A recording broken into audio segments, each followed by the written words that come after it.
course, quickly, perhaps let's start from, wanting to know who is Lydia. Of course, I believe people in MUNALI, they are very interested to find out exactly who is this candidate, in short. Okay, thank you so much. My voice is a bit hoarse, so pardon me. My name is Lillian Tambo, and I'm an aspiring member of parliament for MUNALI constituency on the UPND ticket. I'm 37 years old. I was born in Chingola but raised in Avondale in the MUNALI constituency since I was a baby. My dad was a pilot working for Zambia Airways, and we've always lived around MUNALI. And in 2004, I left Zambia to go and study abroad, where I qualified as a social worker, and I've got a master's in gender conflict and human rights law. All right, and of course, people want to find out what motivated you to get into, the political arenas. You know that politics has always been perceived as a dirty game, especially in this part of the world. Okay, what really inspired me was the work that I was doing in the UK, where I've been working as a social worker, working with different people from different backgrounds, and how I was able to help people achieve their goals through the funding that's available from the UK government. So I thought, if this is possible in a foreign land, I'm sure it's also possible in Zambia. And then I started following on the issues that go on in Zambia, where a lot of people are neglected from, disabled people, elderly people, children who don't even go to school. There's a lot of neglect in Zambia, and I thought I can come over here and bring my experience, and with the passion that I have working for people, I would want to be part of that change that the people of MUNALI desire. Now, a lot of people will say, do you have the experience in as far as politics is concerned? What's your political history?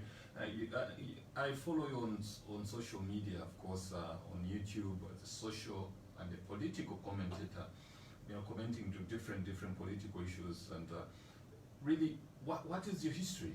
When did you join the UPND, for example? I joined the UPND in 2015 in the UK.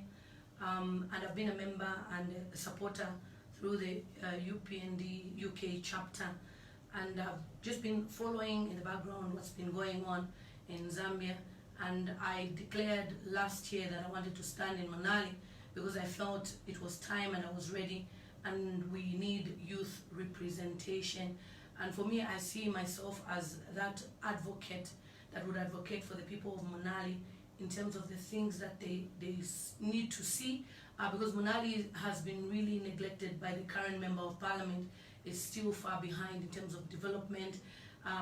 There's a lot of illiteracy going on in MUNALI. The youths are highly neglected. A lot of things that you would wonder, have we had an area member of parliament for 9 years? So I've put myself in their shoes, said, look, if a young person can be in this position, they would be able to work according to the vision that people desire to see in MUNALI. Because then somebody who's more mature wouldn't have more time as compared to me, who still has the energy, the drive, and knows the suffering of the young people and the elderly. Now, having said, you decided to go for MUNALI out of all these other constituencies. What really motivated you to go for MUNALI? Is it perhaps that's why you were raised from, or anything? Yes, what motivated me was because that's where I've been raised, and I haven't seen much development in MUNALI. And to me, I thought, hang on a minute, if I want to see change in the area where I grew up, I have to be part of it through becoming a member of parliament, because I know it's possible for us to bring about change. Most of the things, such as water problems that have been there in MUNALI constituency, I've known them since I was a child, and the problems are still there. Drainage issues, I've seen that in MUNALI constituency since I was a child. Issues of schools not having enough teachers. These are things that I've grown up seeing, I was blessed to go to a private school, but then I have friends in the community who were going to the schools, and I haven't seen much development. And there's a lot of issues surrounding the young people who are now becoming junkies because there's no skill centers, there's no projects to show them what skills they can acquire. And because of that, I thought I need to stand in this area, because MUNALI constituency has a high rate of alcohol and drug abuse.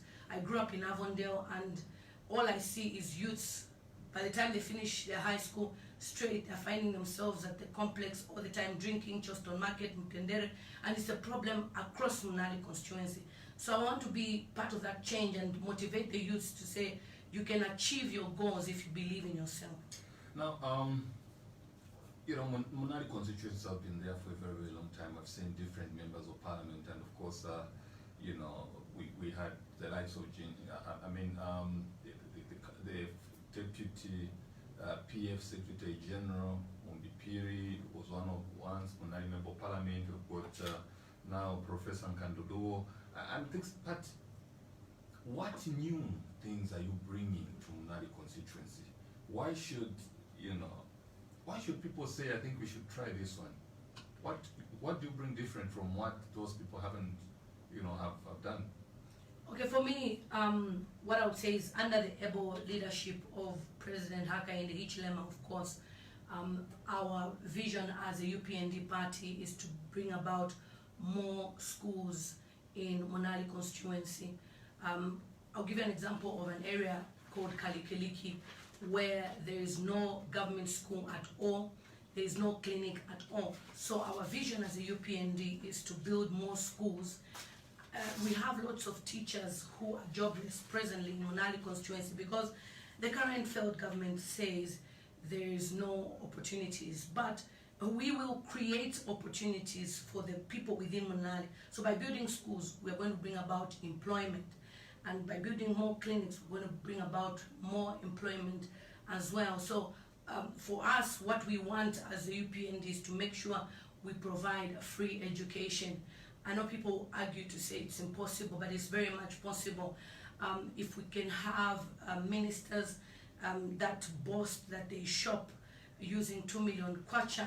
2 million kwacha is nothing, and we've seen pharmacies that have been given contracts of $17 million, and those pharmacies don't exist.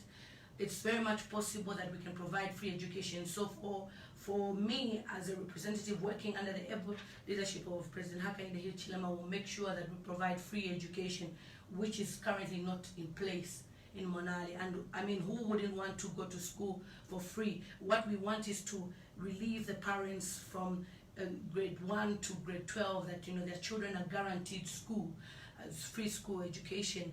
And I've also dedicated myself to say, once I'm the area member of parliament, I'll make sure that from grade 12, once they finish grade 12, into university, I'll make sure at least I have at least 200 scholarships available for those that come from low-income families. Presently, we've seen that those that benefit from the so-called bursaries are people who are even from affluent families, and then those from the low-income families don't have that support. So I'll make sure as a member of parliament that we bridge the gap between those who are from affluent families and those who are not from affluent families, so that at least they can be given that opportunity which they've never had in their entire life. Another school of thought would argue that looking at our national budget, 52% goes for public workers' salaries, goes to about 40% goes for, you know, public data and all those issues. We have got less fiscal space to bring in some of these legislation like free education and all those issues. What's your view on that? It's very much possible, because if you find out how much taxes are collected from the Zambian people, it's high taxes. And then we have also foreign businesses that are making a lot of money in Zambia, and those foreign companies have a responsibility to give back to the community. So it is possible that we can use the tax that the Zambians are paying to ensure that there's free education. There's a lot of cuts that we will do as a UPND We've heard our president, Hakainde Hichilema, state that things like, the private jet, which he feels is an unnecessary expenditure, which was about $180 million, and other expenditures that the PF keep on spending irrelevantly. I'm very much sure that it is possible to have free education in Zambia. The way we will do it as a UPND is to ensure that the taxes are used appropriately. What happens presently is the taxes are mismanaged. People use them for, like presently we can see they're campaigning and giving handouts, cash to people. So it's very much possible for us to use the monies to make sure that there is free education in Zambia. And for the public sector, even the salaries that they're getting at present, they get their salaries maybe 3 to 4, 5 months later. I mean, where are the salaries that they were supposed to be given before? It's because during the times when they're supposed to get their salaries, the monies are used for personal use more than what they need to use for the people of Zambia. We've seen our current government also give contracts to a pharmacy called Honeybee, and they were supplying expired medication, which they had spent millions of dollars on that. So how come they are willing to, they claim they spent millions of dollars, of course, those were cheap drugs. So where is the money that they've been spending on, that they claim they've spent? So I believe that it is very much possible that we can have free education. All right, and of course we have Lillian Matambo, who is the aspiring candidate on your UPND ticket for MUNALI constituency, and of course, very soon we'll go on a break. But before we go on a break, the competition in MUNALI constituency is very, very, very hectic. Of course, we've got people like Mike Mbosha and all those issues within the UPND. And on the other camp again, we've got people like Chris Moore and all those issues. What do you make of the competition that you're facing, especially from Mandi State? Are you game? Yes. The truth is, most of these people that have just suddenly come on board have come on board after they've seen the way I've been driving myself through MUNALI. And it is a known fact that I am the strongest candidate, whether PF, whether UPND, whether whatever political party. I am the strongest candidate because I have worked very well with the grassroots across MUNALI constituency. And whilst, I was busy working, they were analyzing the situation. So after I've made MUNALI constituency as a popular place to stand, everyone is suddenly flocking in MUNALI. And I'm not scared. Competition is very important. At the end of the day, the people of MUNALI will decide who they want on 12th of August 2021, including our party. All right, thank you very much. We have to go for a very, very short break for the news headlines. On the other side, of course, we'll go into details now. We'll look at the issues to do with the development in MUNALI. We'll look at the issues of roads. We should look at sanitation, empowerment, youth and women empowerment, what are your strategies and all those issues. And of course, talk to drainages. We'll look at drainages and slum to water problem. All those are some of the issues that we'll be looking at on the other side. Join us on the other side. We're going for a very short break. The interview on Millennium Radio. We need to abide to those rules and regulations that the government is putting forward. We need to listen to what the president said and just do likewise. The program that looks at developmental issues. No, actually, the president was commissioned the first phase of the decongestion of LUSAKA project. It's a huge project. Its total cost is $389 million. Economical.